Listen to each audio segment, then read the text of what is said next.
नमस्कार दोस्तों, स्वागत है आपका अपना YouTube channel RS fire safety में। दोस्तों आज की वीडियो में हम देखेंगे कि पीपीस क्या होते हैं और पीपीस कितने प्रकार के होते हैं और कौन सी पीपीस का उपयोग कौन सी जगह पर किया जाता है। यदि आप चैनल पर नए हैं तो प्लीज़ चैनल सब्सक्राइब करें और बेल आइकन को जरूर प्रेस करें, जिससे कि वीडियो की नोटिफिकेशन सबसे पहले आपको मिल सके। तो आइए वीडियो को शुरू करते हैं।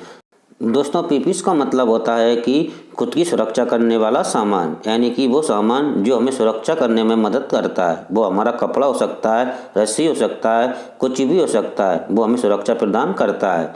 पर्सनल प्रोटेक्टिव इक्विपमेंट का मतलब होता है कि व्यक्तिगत सुरक्षा प्रदान उपकरण जो हमारे शरीर के अंगों की सुरक्षा प्रदान करने के लिए बनाए जाते हैं, जैसे कि सेफ्टी शूज हो जाता है, हेलमेट होता है, हैंड ग्लव्स होता है आदि। कुछ भी इक्विपमेंट हो सकते हैं जो मनुष्य के छोटे बड़े खतरों के बचाने के लिए सहायक होते हैं। हर एक प्रकार के पीपी अलग अलग होते हैं। इसके अलग अलग पीपीस होने से इनको अलग अलग भागों में बांटा गया है। तो दोस्तों पीपीस को 8 भागों में बांटा गया है। इसके बारे में हम विस्तार से देखेंगे।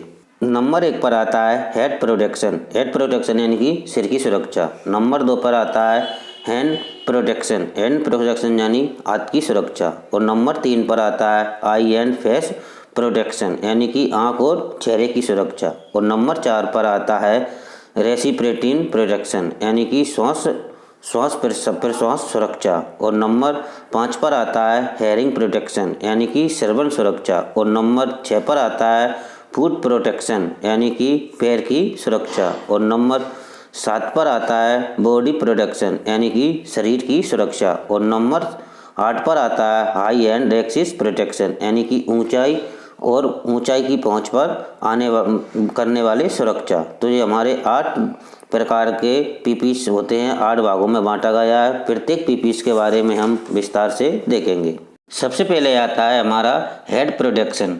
इसका मतलब होता है कि सर की सुरक्षा करना।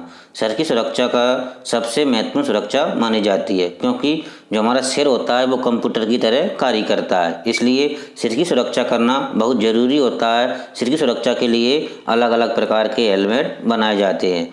और महिलाओं को एयर नेट का उपयोग करना चाहिए, क्योंकि वो किसी मशीन पर या घूमने वाली स्थान पर कार्य करती है तो उस जगह पर उनके बाल फंसने की संभावना होती है। इसलिए एयर नेट का उपयोग करना चाहिए। तो दोस्तों हेड प्रोटेक्शन हेलमेट होते हैं, उनको 5 भागों में बांटा गया है। वो कुछ इस प्रकार के होते हैं। सबसे पहले आता है हेलमेट, नंबर 2 पर आता है हार्ड हेड, और नंबर 3 पर आता है बम कैप, नंबर 4 पर आता है गाइड्स, और नंबर 5 पर आता है एक्सिस सीरीज। इस प्रकार के होते हैं। अब हम देखेंगे कि कौन से हेलमेट का किस जगह पर उपयोग किया जाता है। सबसे पहले देखेंगे हम हेलमेट। दोस्तों हेलमेट वो होता है जिसको पहनकर हम बाइक चलाते हैं, जिसमें हमारा सिर, फेस, नाक और आंखें सभी सुरक्षित रहती है। किसी प्रकार की दुर्घटना होती है तो हमारी सिर, फेस, नाक, मुंह सब कुछ सुरक्षित रहते हैं। लेकिन दोस्तों इस हेलमेट को पहनकर हम किसी भी कारखाने या कंस्ट्रक्शन एरिया में कार्य नहीं कर सकते हैं। उस स्थान पर हम हाई हेड का उपयोग करते हैं। तो नंबर 2 पर आता है हमारा हाई हेड। हाई हेड होता है वो सिर्फ हमारे सिर की सुरक्षा के लिए ही होता है। इसके अलावा किसी प्रकार नाक की सुरक्षा उसमें नहीं होती है। किसी स्थान पर यदि आप कार्य कर रहे हैं और आपके सिर पर कोई भारी चीज़ गिर जाती है तो आपका सिर है वो सुरक्षित रहता है। दोस्तों सभी हाई हेड के अंदर एक प्लास्टिक का कवर रहता है और अंदर एक सॉफ्ट मटेरियल रहता है। जो टोपी और सर के बीच में एक गैप होता है, उस गैप के बीच में एक गैप रहता है, जिससे कि ऊपर से गिरी हुई किसी भी गिरने वाली जो चीज़ होती है उसका जो फोर्स होता है वो हमारे हेलमेट के ऊपर गिरता है तो उसका फोर्स कम हो जाता है। इसके बाद में आता है नंबर 3 पर बम्प कैप। बम्प कैप का उपयोग हम हमारे सिर और चेहरे की सुरक्षा के लिए करते हैं। यदि दोनों व्यक्ति आपस में टकराते हैं तो वो बम कैप की सहायता से बच सकते हैं। और इसके बीच में इनके अलावा ऊपर से कोई भी छोटी मोटी चीज़ ऊपर से गिरती है सिर के ऊपर तो हमारा सिर और चेहरा होता है वो इससे बच जाता है। इसके बाद में आता है गाइड्स। गाइड्स वो होता है जो हमारे सिर के साथ साथ में हमारे कनपट्टी और फेस की सुरक्षा करता है। इसका उपयोग जो बॉक्सिंग खिलाड़ी होते हैं वो इसी गार्ड्स का उपयोग करते हैं। इसके बाद में आता है हमारा अगला एक्सिस सीरीज। इसका मतलब होता है कि मान लीजिए कोई महिला किसी भी मशीन के पास या मशीन पर कार्य करती है तो उनके जो बाल होते हैं वो मशीन में फंस सकते हैं, इसलिए उन्हें एक हेयर नेट दिया जाता है। उससे उनको पहनकर उनके बालों की सुरक्षा की जाती है और मशीन में फंसने से बच सकते हैं। तो उस स्थान पर एक्सेसरीज यानी कि हेयर नेट का उपयोग किया जाता है। इसके बाद में आता है हमारा नंबर 2 हैंड प्रोटेक्शन यानी कि हाथों की सुरक्षा। दोस्तों हाथ और हाथों की उंगलियां होती है वो किसी भी प्रकार के कार्य करते हैं तो सब में ज़्यादा उंगली और हाथों का ही उपयोग किया जाता है। तो हो सकता है कि हमारी जो उंगली होती है वो घायल हो जाती है, तो ज़रूरी होता है कि जो भी हाथों के सुरक्षा उपकरण होते हैं उन्हें पहनकर कार्य करना चाहिए। जैसे कि हमारे हैंड ग्लव्स होते हैं वो काफ़ी प्रकार के हैंड ग्लव्स होते हैं। नंबर 1 पर आता है केमिकल ग्लव्स। आप किसी केमिकल वाली जगह पर कार्य करते हैं तो आपको केमिकल के ग्लव्स पहनकर कार्य करना चाहिए। नंबर 2 पर आता है वेल्डिंग ग्लव्स। मान लीजिए किसी भी जगह पर आप वेल्डिंग कर रहे हैं तो आपको वेल्डिंग ग्लव्स पहनकर कार्य करना चाहिए। और नंबर 2 पर आता है कटिंग ग्लव्स। किसी भी जगह हम ग्राइंडर से कटिंग करते हैं तो कटिंग ग्लव्स पहनना चाहिए। नंबर 4 पर आता है फायर ग्लव्स। मान लीजिए किसी जगह आप फायर फाइटिंग करते हैं, उस जगह पर भी आपको फायर ग्लव्स पहनना चाहिए। नंबर 4 पर आता है हीट ग्लव्स।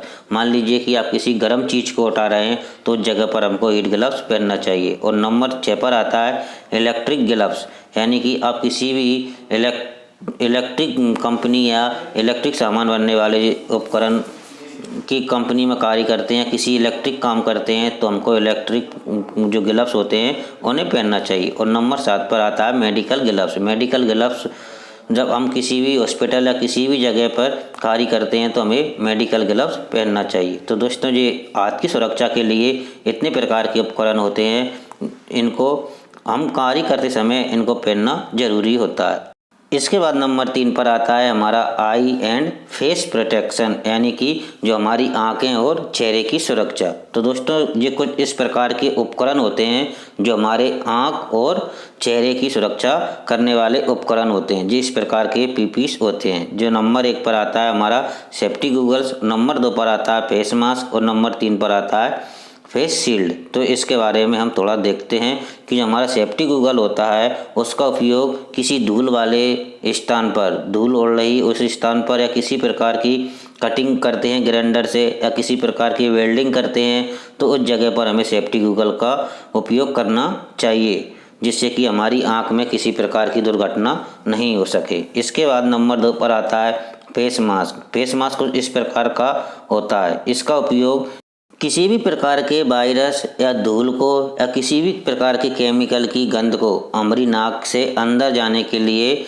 बचाने का कार्य करता है, वो हमारा फेस मास्क होता है। तो उस जगह पर मान लीजिए हम किसी केमिकल वाले जगह पे या किसी धूल वाली जगह पर हम इस्ट करते हैं तो हमारा जो फेस मास्क होता है उसको लगाना चाहिए। इसके बाद नंबर 3 पर आता है फेस शील्ड को इस प्रकार की होती है कि जो हमारे पूरे मुंह को कवर करती है, जो हमारा ऊपर से लेकर जो हमारा सिर होता है, सिर के कनपट्टी से लेकर नीचे तक का पूरा चेहरा कवर करती है, जो नाक कान मुंह और पूरे चेहरे को कवर करती है। इस प्रकार की जो फील्ड पे हमारी फेस शील्ड होती है उसका उपयोग करना भी ज़रूरी होता है।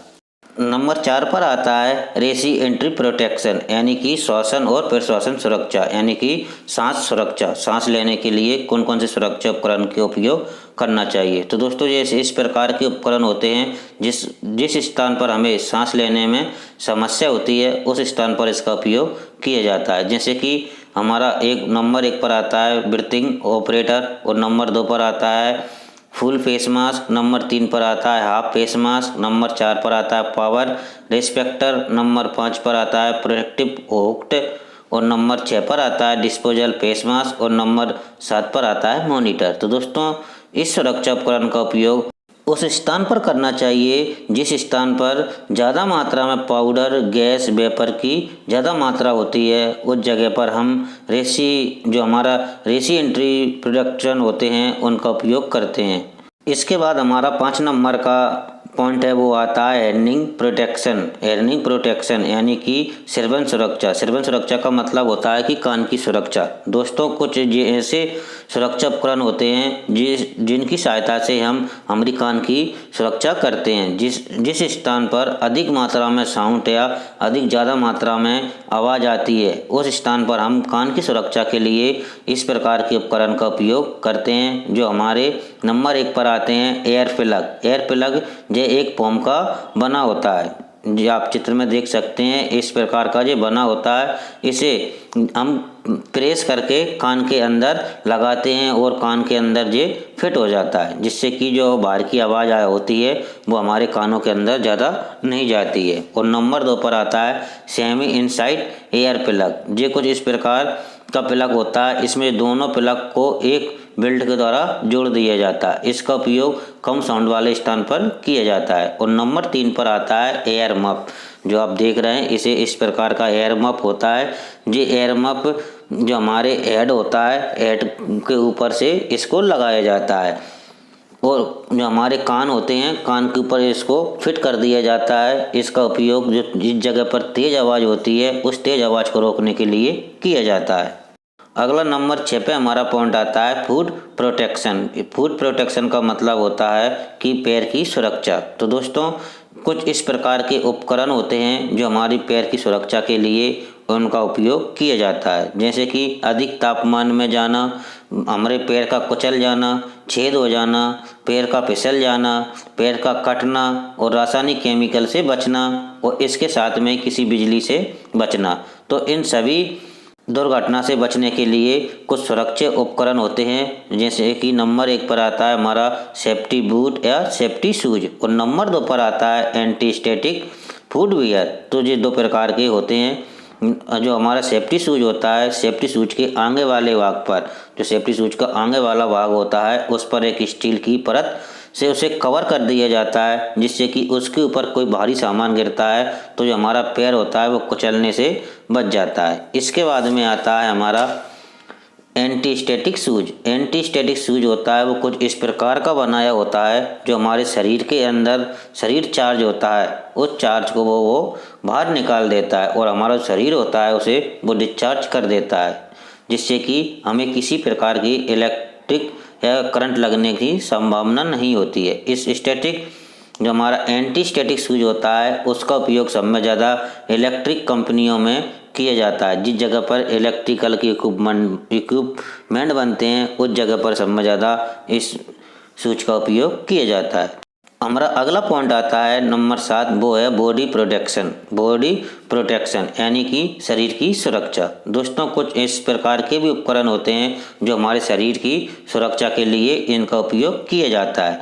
जो ऐसे कि नंबर 1 पर बाहर काम करते समय मौसम की स्थिति के अनुसार सुरक्षा के लिए उनको उपकरण देना और नंबर 2 पर आता है अधिक तापमान के खिलाफ कार्य करने के लिए इक्विपमेंट देना और नंबर 3 पर आता है खतरनाक रासायनिक पदार्थ से बचने के लिए।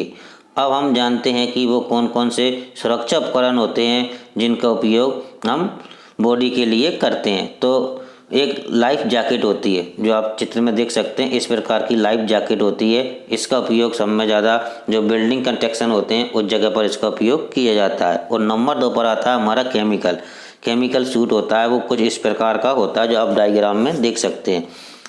केमिकल सूट का उपयोग जिस स्थान पर किया जाता है और जिस स्थान पर केमिकल का उपयोग सब में ज़्यादा किया जाता है, केमिकल को एक स्थान से दूसरे स्थान तक ले जाने के लिए या उसे ड्रम में से निकालने के लिए या किसी भी प्रकार का केमिकल से कार्य करते हैं, केमिकल का कार्य करते हैं तो हमें केमिकल सूट पहनना जरूरी होता है। और नंबर 3 पर आता है फायर सूट। जो फायर सूट आप इस डायग्राम में देख सकते हैं, ये इस प्रकार का सूट होता है जिसे फायर फाइटर या अधिक ज्वालामुखी विशेषज्ञ होते हैं उन्हें उच्च अधिक तापमान में जाना पड़ता है तो उस जगह पर फायर सूट का उपयोग किया जाता है। दोस्तों अंतिम पॉइंट है हमारा, वो है हाइट प्रोटेक्शन यानी कि ऊंचाई वाली जगह की सुरक्षा। दोस्तों हम किसी ऊंचाई वाली जगह पर कार्य करते हैं तो हमें जो ऊंचाई वाले पर कार्य करने वाले जो उपकरण होते हैं, जो हमारे पीपीस होते हैं, उसका उपयोग करना चाहिए। तो नंबर 1 पर आता है हमारा फुल एरेस्ट सिस्टम, और नंबर 2 पर आता है बॉडी हार्नेस, और नंबर 3 पर आता है लोअरिंग हार्नेस, और नंबर 4 पर आता है रेस्क्यू लिफ्टिंग। तो ये 4 प्रकार के होते हैं। इन चारों प्रकार का अलग अलग उपयोग किया जाता है। तो दोस्तों, जो हमारे सेफ्टी हार्नेस होते हैं उसका उपयोग हम हाइट वाली जगह पर कार्य करते हैं, तो उस जगह पर इसका उपयोग किया जाता है। जब हम किसी भी ज़मीन लेवल से लगभग 3 मीटर यानी कि 10 फीट के आसपास ऊंचाई वाली जगह पर हम कार्य करते हैं, तो जगह पर हमें सेफ्टी हार्नेस का उपयोग करना चाहिए। और इसके बाद जो हमारी रेस्क्यू लिफ्टिंग होती है उसका उपयोग किसी बिल्डिंग से ऊपर से किसी कैजुअलिटी को नीचे उतारने के लिए इस रेस्क्यू लिफ्टिंग का उपयोग करते हैं। दोस्तों, अगर आप भी आपकी लाइफ में सेफ्टी या सेफ्टी उपकरण का उपयोग करते हैं तो आने वाली खतरों से आप बच सकते हैं। आपको किसी भी जगह कार्य करते हैं तो सेफ्टी उपकरण का उपयोग करना चाहिए। दोस्तों, आज की वीडियो में हमने देखा है कि जो हमारे पीपीस होते हैं वो कितने प्रकार के होते हैं और कौन से पीपीस का उपयोग किस जगह पर किया जाता है। अगर आपको वीडियो अच्छी लगी है तो प्लीज़ चैनल को सब्सक्राइब करें, वीडियो को लाइक करें, कमेंट्स करें। धन्यवाद।